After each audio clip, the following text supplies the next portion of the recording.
Okay, hello everyone. I am Ryukalink, aka SD6 Link. I need to change something really quick so this doesn't bother me.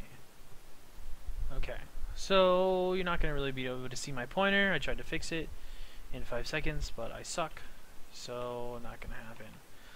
Okay, so just a couple things. I'm pretty new to tutorials, so hope it doesn't suck. I will try to go slow but fast, so we're not here forever. This is going to be jammed packed with a lot of information, so hopefully, it's not too hard to follow. That's what the replay button's for, though. Anyways, so when you open the SDK, you're just going to have something that looks like this, and you can just go to open, and then blah blah blah blah. Steam apps, common, Insurgency 2, SDK content maps, and then I'm just going to open the firefight. So the first thing I want to bring attention to is the little R at the top of the screen. You see where it's highlighted? I just highlighted it. It's at the very top.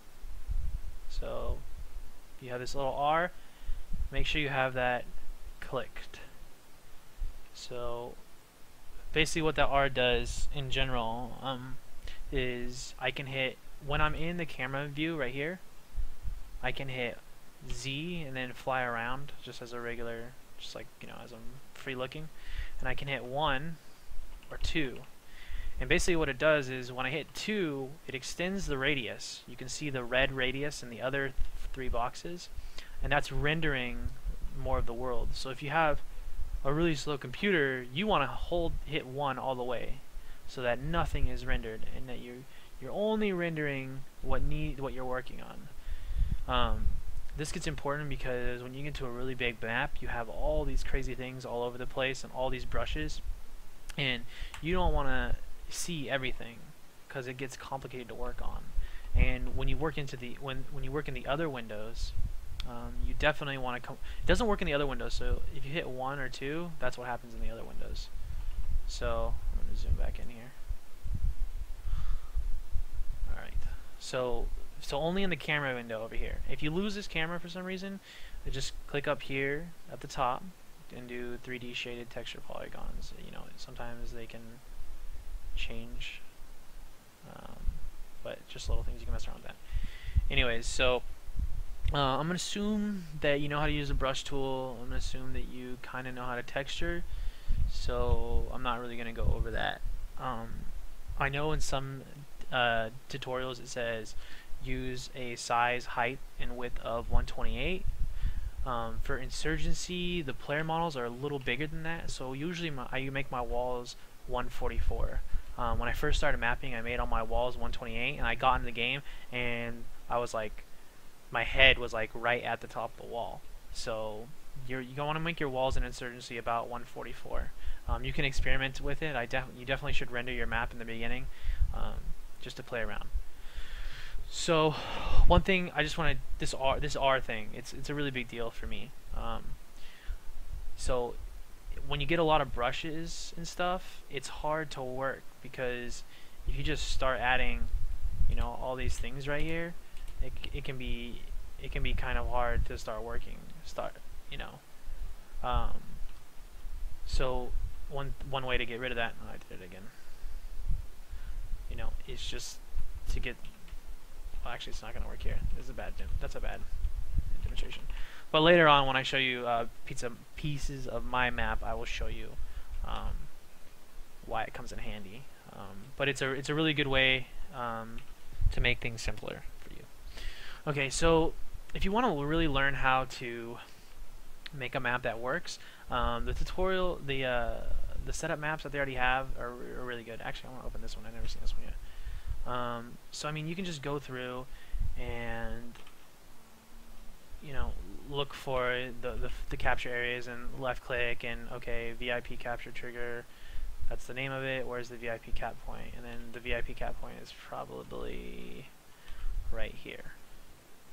VIP cap point and point control point, and then this should say VIP cap, trigger cap zone.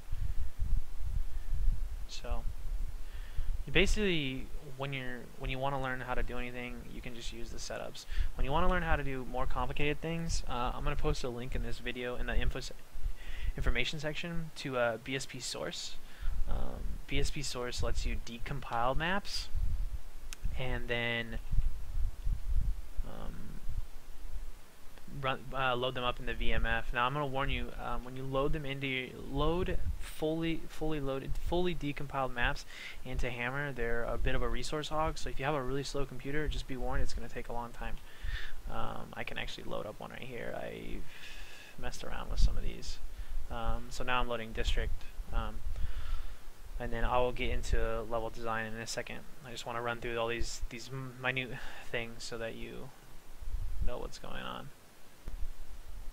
Okay, I forgot there's a lag in my video. I'm watching on Twitch right now on my other screen. Okay, so this is going to take a minute. So the main, one thing I'm going to go over when I start talking about mapping is that it's really important that when you start off mapping, there's two ways you can map. You can map out the skeleton of your map, or you can just go all the way with one little section and then detail that all the way up, and then move you know, to the next stage. I don't like making a little pieces of my map 100% like detailed with props and everything, because if you don't test your map, you may have to go back and change a shitload of stuff, and that's just wasting your time. That's why you want to. That's why usually, for me, I like to save the detailing to the very end. So here is district. I already had it decompiled, but you can see right here. Look at all this stuff. Look, I mean, it's just crazy. Like, look at all this stuff, especially in the XZ and the YZ planes. It's gonna be so hard to do little map brushes in there. So you go into the 3D view, you hit 1, and boom, you make your life way simpler. It's so much more simple to work with these little pieces. So yeah, that's just, and then it also shows that you can decompile these maps. This isn't actually the latest version. This is one of the older versions that I have. And then you can go through all these, and then getting sound into your level is pretty hard. The way I would do it is I would decompile the map that you like the audio from, go into like those ambience or whatever, find the ambience. You can go into tools, and then where is it?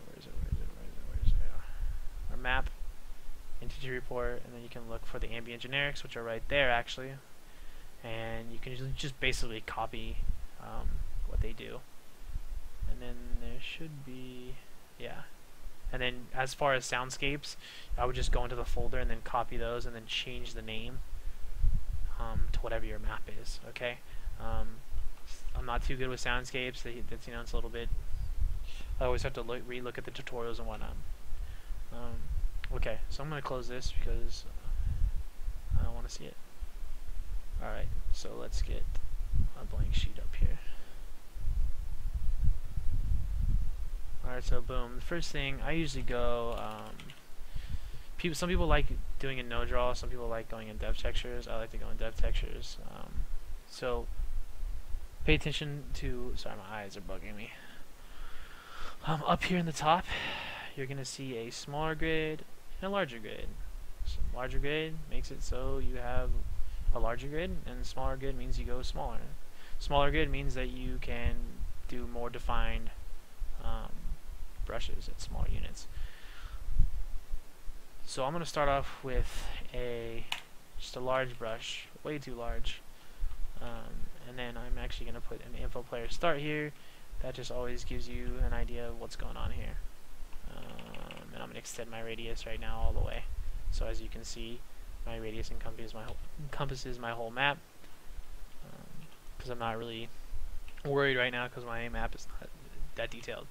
So a couple things here, just get good at moving around and stuff. I like to do copy and paste. I like copy and paste a lot of things. So I'm going to bring the length thickness of this down to 16. So typically for a lot of your walls, you're going to want to use 16, no less than 8. You might still be able to shoot through 8. I know you can't shoot through 16 though. But a lot of the walls actually in Insurgency are much bigger, like 24, 32. So it just depends on what you like and for the bricks. Alright. So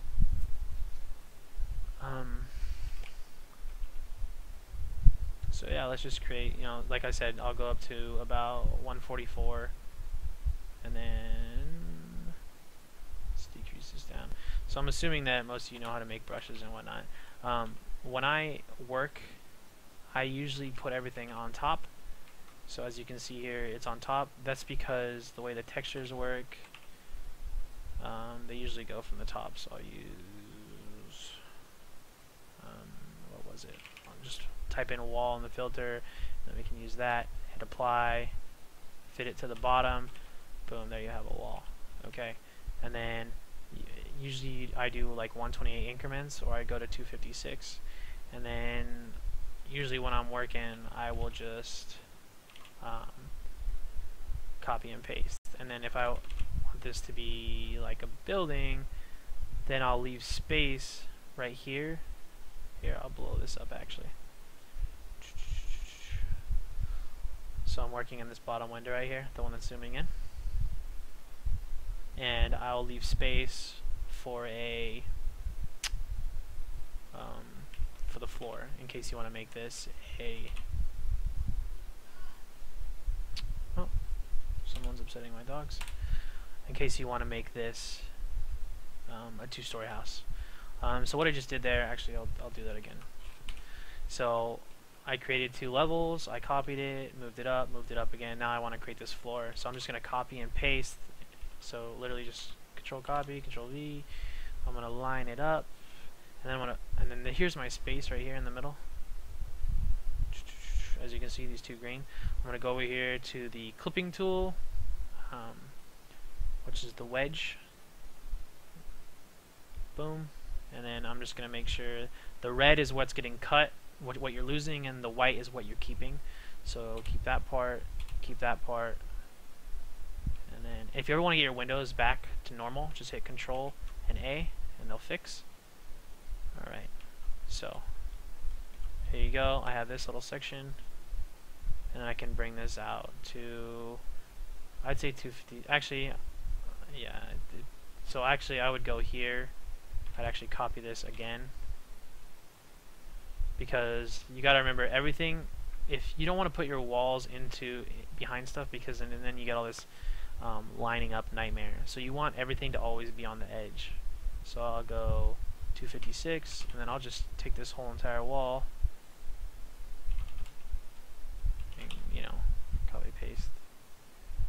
So copy and pasting is your friend. It's how I generate maps really easily. I've just gotten used to using it.